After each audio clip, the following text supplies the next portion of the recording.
Oshio, and I do not know if this if this video is going to cut out on me, so I'm going to give her a go. And if this messes up on me, don't think nothing if you see that this video appears for a little bit and disappears because I've deleted it. Then that means I'll probably go get my other camera, and because I don't know, thought I knew what was going on, but anyway, where was I? I was losing my train of thought. Yeah, I was hearing about that Obamacare.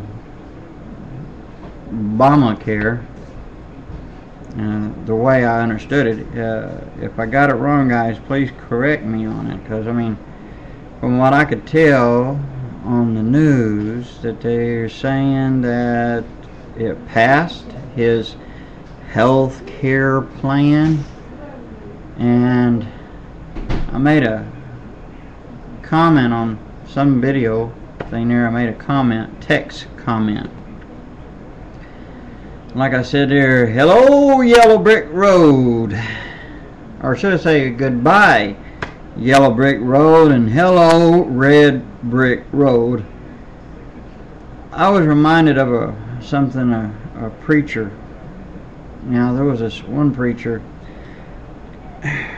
Now mind you, this was back during the 70s and 80s. He had prophesied and preached this, and some of it even went back into the 50s. But this preacher had prophesied, had visions and things of now mind you, back during the 50s and the early 60s, they did not have those fancy parachutes that the military uses now, right? Okay, he saw back then and described them in detail, these parachutes, and he saw them coming, so enemy troops dropping down, and with these parachutes, and they said that the reason why that the freeways were being made wide was that so the enemy planes could use them for landing strips and things. And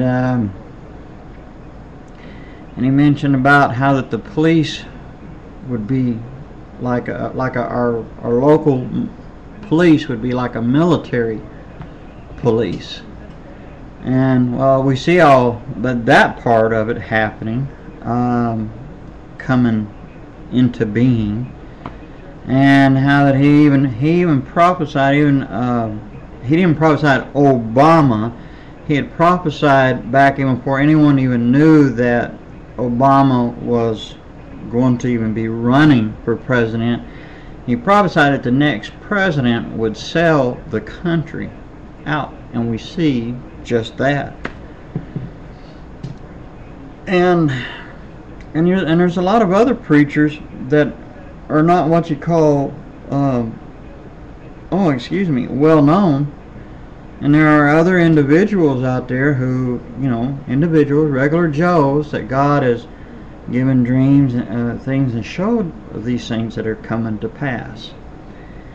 But we see all these things, and it does disturb us. It does not make us happy. We shouldn't let it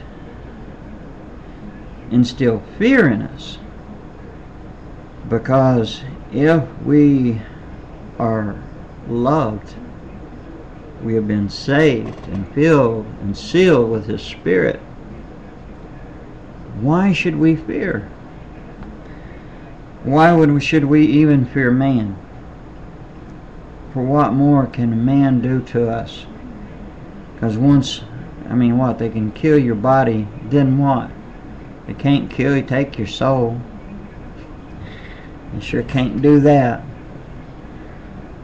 And there's one thing, if they take your life now, your body and spirit gets reunited and changed into you get a whole brand new body. So it's like, hey, if you want to get rid of this old broken down body go right on the head.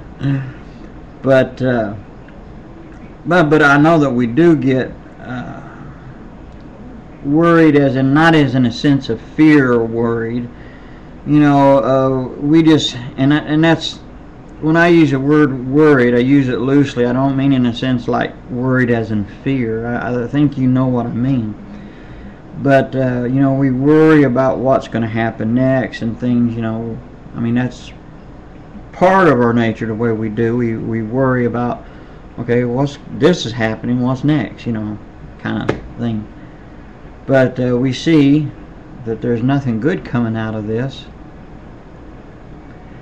and so it makes you wonder. I mean, what do we have? I mean, we're turning into, the country has turned to a socialist country. I mean, hello Constitution, bye Constitution, out the door it goes. You know, and now see, one thing I've always made a policy on my part, never to get involved in politics. I just sit back and I see it and I watch it. It's kind of like you sit back and watch the day go by, you watch the grass grow. And it's kind of like that with politics and me, you know, you just sit there and watch it. But as far as picking any, ever having a choice of Democratic and Republican, nah, I've seen it as all the same. Politics, man, it just seemed like it always been, to me, you know, that's just my opinion, always seemed like it's always been crooked.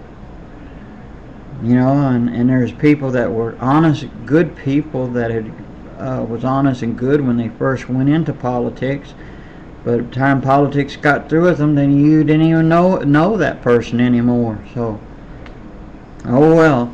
But anyway, really, when it comes to all this stuff, you know, that's going on, you know, you see what's going on, that it ain't good. But we do know this, and that the Lord, everything is in His hands. Now, one thing you got to understand, that though we all agree that we are not for what Obama represents. Okay, we agree with that, but we must understand that he is in there to fulfill God's will. No, that doesn't mean he's a man of God. We know he is not. Just like Nebuchadnezzar was not a man of God, but God used him to fulfill his will, and that's the way Obama is. And all these leaders around the world, they are there to fulfill God's will, to bring about what God had decreed. And so this means, what does it mean? God has everything under control. So let us not fear man, but let us fear him who can destroy both soul and body in hell. But God is good and he is great. So I guess I said what I had to say, and maybe I said something that made sense. Maybe I did. Maybe I'm just a rambling old coot. Or on that verge somewhere. Okay. Alright. Hey, God bless you. Shalom. And hey, live for him. And don't be afraid of man. Okay. God bless you. Shalom. Oh.